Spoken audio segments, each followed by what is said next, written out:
Okay, so if you have an issue with misfires and getting gas to your bike and not going anywhere after a wide open throttle, so when you change your filter, which goes down here for your fuel filter, you're gonna have this one right here, and this is a non-serviceable filter.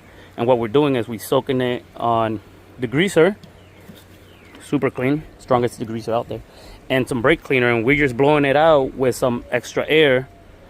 You want to show them? Or you want me to do it? I can hold the camera for you. Okay, just... We got some compressed air, and we're just gonna blow into it. Cover your eyes. As you see, we're just blowing all the gunk that's in there with compressed air.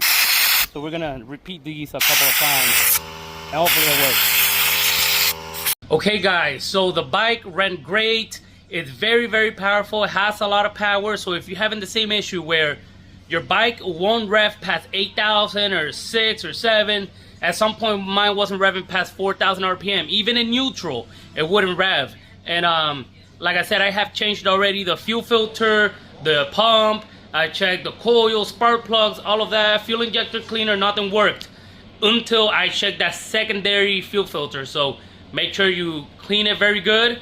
Degreaser, brake cleaner, everything. And your bike should start feeling very powerful. So if this helped, thanks for watching, and make sure you leave a like and subscribe. Peace.